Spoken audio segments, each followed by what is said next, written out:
আমরা দৃঢ় প্রতিজ্ঞ এবং আমরা জানি অধিকাংশ বাংলাদেশের মানুষ আমাদের সাথে আছেন। গণভোট যেভাবে হয়েছে, যেইভাবে হয়েছে, সেই অক্ষরে অক্ষরে পালন হবে, হয় সংসদের ভিতরে নইলে জনগণ নিয়ে আরেকবার রাজপথে ইনশাআল্লাহ, কিন্তু হবে এই বাংলার মাটিতে ইনশাআল্লাহ। আমরা জান দেব কিন্তু জুয়াই দেব না, হয় মাতৃভূমি না হয় মৃত্যু। আসুন।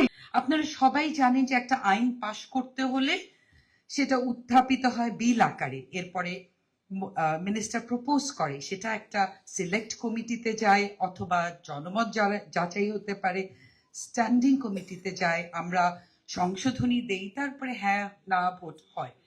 খুব ইন্টারেস্টিংলি ইনভেস্ট বাংলাদেশ আইন, যেখানে 4-5টা আইন একসাথে মার্জ করা হয়েছে, অনেকগুলো কমিশন বিলুপ্ত করা হয়েছে, এই আইনটা বিল আকারে আনলো, সাথে সাথে পাশ করবে। তো এই সিচুয়েশনে আমাদের leader of the opposition doctor Shafiqur Rahman উনি উঠে দাঁড়িয়ে প্রতিবাদ জানালেন, আমরা যারা ছিলাম আমরা প্রতিবাদ জানালাম, কিন্তু কোনোটাই কিছু হলো না। বিলটা হা জয়যুক্ত হয়েছে, হা জয়যুক্ত হয়েছে। আসসালামু আলাইকুম রহমতুল্লাহি তাআলা। একটা জিনিস এক্সামিন করেই আমি আমার কথা শেষ করে দিচ্ছি। বিতর্কতা দেখা দিয়েছে যে জুলাই জাতীয় সনদ বাস্তবায়ন আদেশটা তৎকালীন রাষ্ট্রপতি দিতে পারেন কিনা। That is what is the crux of the whole issue. আমরা যে যতই বক্তব্য দিচ্ছি ওগুলো ইস্যু না।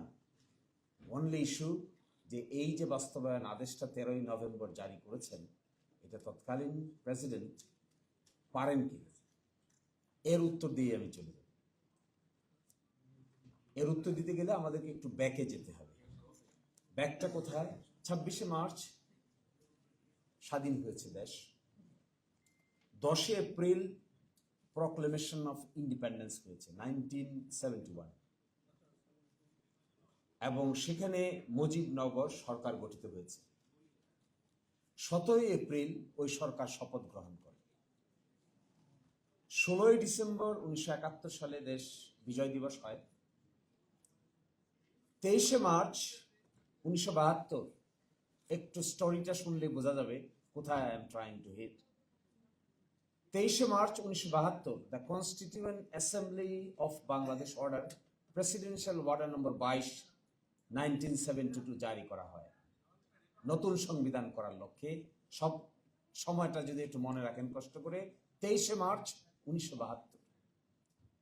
10শে এপ্রিল 1972 কনস্টিটিউশন অ্যাসেম্বলির প্রথম অধিবেশন অনুষ্ঠিত হয়। 11ই এপ্রিল 1972 সংবিধানের ড্রাফট কমিটি গঠিত হয় 34 সদস্য বিশিষ্ট। 12ই অক্টোবর 1972 প্রথম সংবিধান বিল উত্থাপন করা হয়। 13ই নভেম্বর 1972 সংবিধান গৃহীত হয়। 16ই ডিসেম্বর 1972 সংবিধান কার্যকর হয়। 7ই মার্চ 1973 প্রথম দেশের সাধারণ নির্বাচন অনুষ্ঠিত হয়। 7ই এপ্রিল 1973 বাংলাদেশের ইতিহাসে প্রথম জাতীয় সংসদের অধিবেশন অনুষ্ঠিত হয়। 7ই মার্চ 73-এ নির্বাচন হয়। 7ই এপ্রিল 73-এ অধিবেশন অনুষ্ঠিত হয়। তাহলে দেশে তো আইন হলো কি করে? এইটার উত্তর দিয়ে শেষ করে দিচ্ছি। ট্রানজিশনাল পিরিয়ড নামে আমাদের সংবিধানে দুটো অনুচ্ছেদ আছে, একটা 150 অনুচ্ছেদ আর তার সঙ্গে আছে 4th schedule. Dhaka university order 1973 জারি করা হয় 12ই ফেব্রুয়ারি 1973। 12ই ফেব্রুয়ারি 1973-এ নির্বাচনও হয় নাই, সংসদও ছিল না। ছিল 12ই ফেব্রুয়ারি 1973, সংসদ অধিবেশন প্রথম বসছে 7ই এপ্রিল 1973, নির্বাচন হয়েছে 7ই March 1973। The Bangladesh atomic energy commission order 1973 জারি করা হয় 27শে February 1973, presidential order number 15। The Bangladesh national liberation struggle order জারি করা হয় 28শে February 1973। The Bangladesh red crescent society order জারি করা হয় 31শে মার্চ 1973।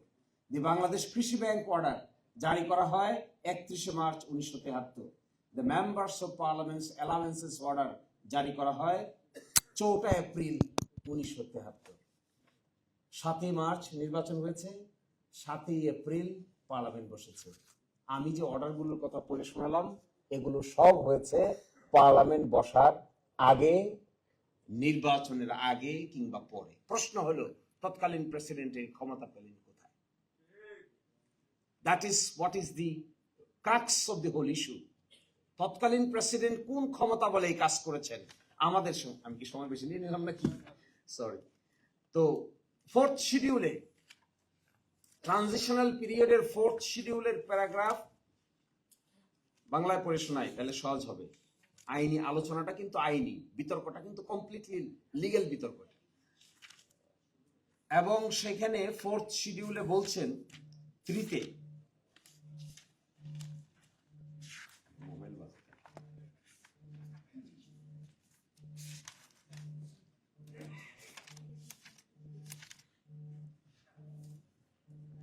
তখন যদি পারা যায় তাহলে এখন পারা যাবে না কেন? এর উত্তর দিয়ে আমি শেষ করে দিচ্ছি।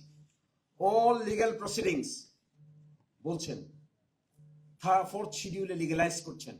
All legal proceedings pending in the high court immediately before the commencement of this constitution shall be transferred to and be deemed to be pending before the high court such and such বলে কনক্লুশনটা কি দিয়ে draw করছেন? Any provision of this constitution enabling or requiring parliament to legislate shall, until the day upon which parliament first meets, as aforesaid, be construed as enabling the president to legislate by order, and any order made under this paragraph shall be effect as if the provisions thereof had been enacted by parliament.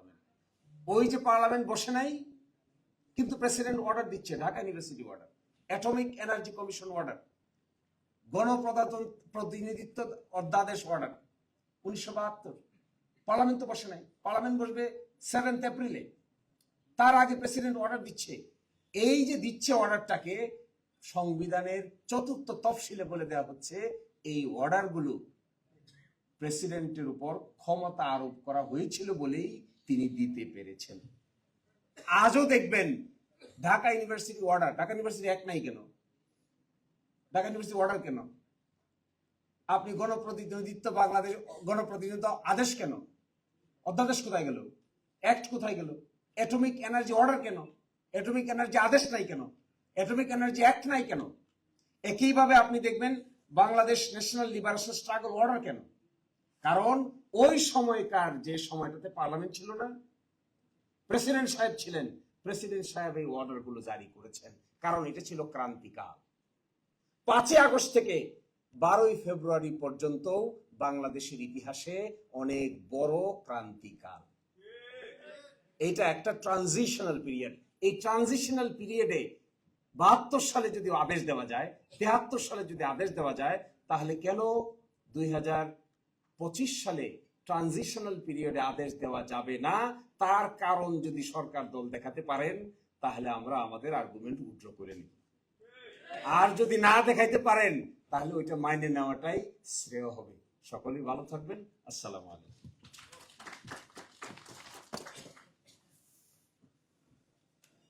Thank you very much, Mr. Shishi Munir, for his special deliberation.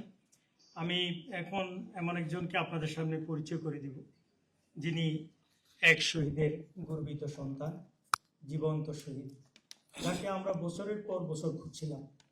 Appellate ডিভিশনের একজন বিচারপতি আমাকে ডেকে বললেন, তুমি জানো না বুড়িগঙ্গা নদীর ওখান থেকে ওরে নদীতে ফেলে দিয়েছে, তিনি মারা গিয়েছেন।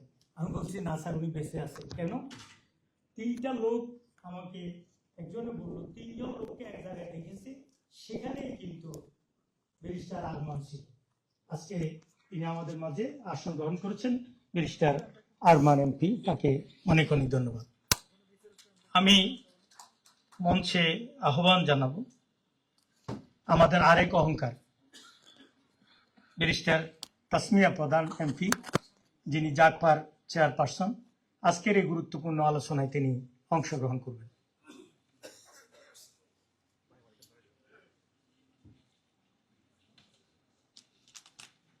বিসমিল্লাহির রহমানির রহিম। আজকের অনুষ্ঠানের সভাপতি এবং উপস্থিত যারা আছেন আসসালামু আলাইকুম। আমি প্রথমেই বলতে চাই যে আজকে আমার জন্য একটা আনন্দের দিন।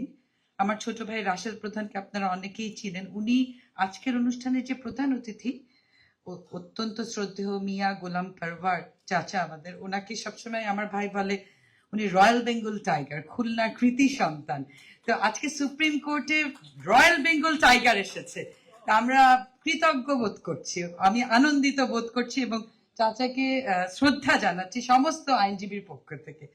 তো এখন আমি যেটা বলতে চাচ্ছি, আসলে আইনের কথা তো আপনারা শুনেছেন, এখানে সবাই আইনজীবী। আমি শুধু সংসদের শেষ এই অধিবেশনের লাস্ট দিনের অভিজ্ঞতাটা বলছি একটা। তো একটা বিল পাশ হলো, একটা আইন হলো, সেই আইনটা হলো ইনভেস্ট বাংলাদেশ আইন 2026। আপনারা সবাই জানেন যে একটা আইন পাশ করতে হলে সেটা উত্থাপিত হয় বিল আকারে, এরপরে মিনিস্টার প্রপোজ করে, সেটা একটা সিলেক্ট কমিটিতে যায় অথবা জনমত যাচাই হতে পারে, স্ট্যান্ডিং কমিটিতে যায়, আমরা সংশোধনী দেই, তারপরে হ্যাঁ না ভোট হয়। খুব ইন্টারেস্টিংলি ইনভেস্ট বাংলাদেশ আইন, যেখানে 4-5টা আইন একসাথে মার্জ করা হয়েছে, অনেকগুলো কমিশন বিলুপ্ত করা হয়েছে, এই আইনটা বিল আকারে আনলো, সাথে সাথে পাশ করবে। তো এই সিচুয়েশনে আমাদের leader of the opposition doctor Shafiqur Rahman, উনি উঠে দাঁড়িয়ে প্রতিবাদ জানালেন, আমরা যারা ছিলাম আমরা প্রতিবাদ জানালাম, কিন্তু কোনোটাই কিছু হলো না। বিলটা হা জয়যুক্ত হয়েছে, হা জয়যুক্ত হয়েছে। এই হলো লাস্ট দিন যেদিন সেশন হলো, এই অভিজ্ঞতা। এরকম এই জাতীয় অভিজ্ঞতা আমাদের অনেক আছে। এই অভিজ্ঞতাটা এই জন্যে বললাম যে সামনে এই যে সংবিধান সংশোধন, এরকম একটা ঘটনা ঘটতে পারে, কিন্তু এই প্রেক্ষাপটে আমাদের আজকে যে আলোচনাটা, এটা খুবই গুরুত্বপূর্ণ যে আইনজীবীদের ভূমিকাটা কি হবে। আইনজীবীদের ভূমিকাটা ভেরি ইম্পর্টেন্ট। এই যে কিছুদিন আগেই আমাদের ব্রিলিয়ান্ট ব্যারিস্টার সিনিয়র লয়ার শিশির মনির একটা প্রেস কনফারেন্স করলেন, আজকে অত্যন্ত শ্রদ্ধাভাজন ব্যারিস্টার বেলায়েত, উনি বললেন, আজকে যারা অনুষ্ঠান করেছেন, আজকে যে আপনারা এসেছেন, আমার মনে হয় এই অ্যাওয়ারনেসটা ক্রিয়েট করা খুবই জরুরি। সংসদে ট্রেজারি বেঞ্চ সরকার সংখ্যাগরিষ্ঠ, হ্যাঁ ভোট জয়যুক্ত হবে, কিন্তু এটা তো আসলে আমাদের জুলাইয়ের স্পিরিট ছিল না। ইফ ইউ রিমেম্বার যে জুলাই কি একটা সরকার বদল, শুধু ফ্যাসিস্ট বদল? নো, একটা বৈষম্যহীন সমাজ, একটা ইনসাফ গঠন। তো এখন ওনাদের 31 দফার 1 নম্বরে আছে সংবিধান সংস্কার পরিষদ, কোথায় গেল? একদম যখন ওনারা শপথ নিতে গেলেন, জাতির সাথে প্রথম বেইমানিটা করলো ওনারাই। জাতীয় সংস্কার পরিষদের শপথ, সংবিধান সংস্কার পরিষদ শপথ ওনারা নিলেন না। এই জন্য আমি মনে করি আমাদের ঐক্যবদ্ধ থাকতে হবে এবং আইনজীবীদের, বিশেষ করে আইনজীবীদের ঐক্যবদ্ধ থাকতে হবে, কারণ আমাদের দায়িত্ব এই জিনিসগুলো তুলে ধরা। আমার মাঝে মাঝে মনে হয় যে ট্রেজারি বেঞ্চের মধ্যে যে এইরকম ব্রিলিয়ান্ট লয়ার নাই যারা এত সুন্দর করে বুঝায়। আমি ওনাদের এইসব আলোচনা প্রায়ই শুনছিলাম যে এগুলো বুঝারও বিষয় আছে অনেক কিছু। তো আমি আর আমার বক্তব্য দীর্ঘায়িত করব না, আমি শোনার অপেক্ষায় থাকলাম। আপনাদেরকে ধন্যবাদ। এবং একটা কথা বলে যেতে চাই, যেহেতু আমি একজন সংসদ সদস্য, আমরা চেষ্টা করব সংসদে, যদি সমাধান সংসদে না হয় তাহলে অবশ্যই হবে রাজপথে। বিজয়ের পথে যাত্রা শুরু, জীবন অথবা মৃত্যু। আসসালামু আলাইকুম। Thank you very much, Barrister Tasmia Pradhan. Now, Ms. Barrister Mir Ahmuddin Qasim Arman MP, I would like to request him to take part of this occasion. আসসালামু আলাইকুম ওয়া রাহমাতুল্লাহি ওয়া বারাকাতুহু। যখন আল্লাহ আমাকে অন্ধকার ঘর থেকে আবার দুনিয়ার আলো দেখানোর সৌভাগ্য দেন,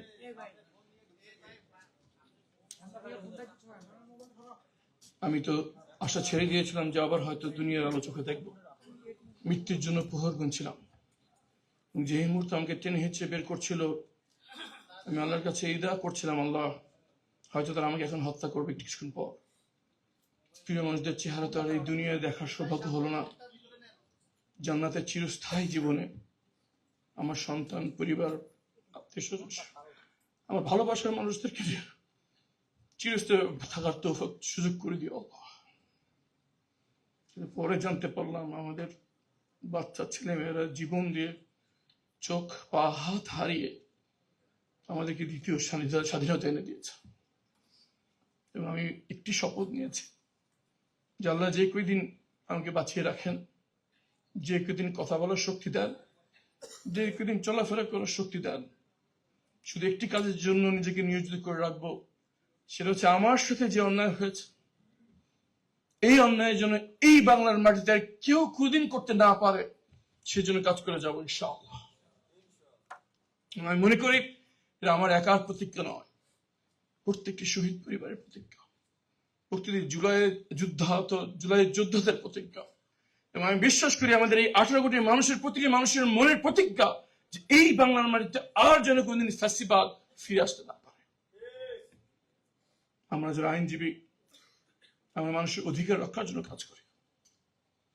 আমাদের বিপ্লব পরবর্তী বাংলাদেশের শর্ত হচ্ছে যে এই বাংলার মাটিতে মানুষের অধিকার হবে সবচেয়ে পবিত্র জিনিস।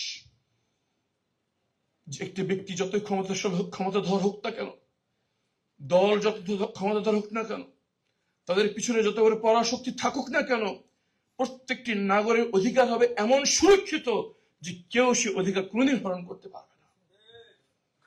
এই স্বপ্ন কোনো দলের স্বপ্ন নয়, এই চাওয়া কোনো গোষ্ঠীর চাওয়া নয়, আমার প্রত্যেকটি বাংলাদেশের নাগরিক এবং প্রত্যেকটি মানুষের চাওয়া। এই চাওয়াকে বাস্তবায়ন করার প্রথম যে পদক্ষেপটি গ্রহণ করা হয়েছিল সেটা হচ্ছে জুলাই সনদ, এবং সেটা বাস্তবায়ন করার জন্য গণভোট। কিন্তু আমরা দেখতে পাচ্ছি যেই হঠকারিতা এই গণভোট বাস্তবায়ন হচ্ছে, শুধু সাধারণ মানুষ বা অন্যান্য রাজনৈতিক দল নয়, আমি হলফ করে বলতে পারি সরকার দলের অনেক শিক্ষিত এবং নিরপেক্ষ সৎ মনের অধিকারী অনেকে আমাকে ব্যক্তিগতভাবে বলেছেন যে দলের এই ইউটার্ন আমরা সমর্থন করি না। ভাইয়েরা আমার, জনগণের ভিতরে কিছুটা ভ্রান্তি কাজ করছে। অনেকে বুঝতে পারেন না সংবিধান সংশোধন আর সংস্কারের মধ্যে পার্থক্য কি। একটি কমিটি করলো, আমরা জুলাই গণভোট বাস্তবায়ন চাই, কিন্তু কমিটির সদস্য আমরা কেন হলাম না? এই বিভ্রান্তি দূর করার দায়িত্ব আমাদের আইনজীবীদের। জনগণকে বোঝাতে হবে যে জুলাই সনদ বাস্তবায়নের নামে সংসদীয় সংবিধান সংশোধন কমিটির নামে একটি গণপ্রতারণার উদ্যোগ গ্রহণ করা হয়েছে। আমরা দৃঢ় প্রতিজ্ঞ এবং আমরা জানি অধিকাংশ বাংলাদেশের মানুষ আমাদের সাথে আছেন। গণভোট যেভাবে হয়েছে, যেইভাবে হয়েছে, সেই অক্ষরে অক্ষরে পালন হবে, হয় সংসদের ভিতরে নয় জনগণ নিয়ে আরেকবার রাজপথে ইনশাআল্লাহ, কিন্তু হবে এই বাংলার মাটিতে ইনশাআল্লাহ। আমরা জান দেব কিন্তু জুয়াই দেব না, হয় মাতৃভূমি না হয় মৃত্যু। আসুন এই আন্দোলনে আমরা আইনজীবীরা অগ্রভূমিকা পালন করি, অগ্রভাগে আমরা থাকি, জনগণকে বুঝাই যে এই জনগণের অধিকার আদায়ের আন্দোলন শুধু 5 বছরের নয়, 50 বছরের বাংলাদেশ গঠনের প্রথম পদক্ষেপ। আরেকটি আন্দোলনের জন্য আমাদের প্রস্তুতি নিতে হবে।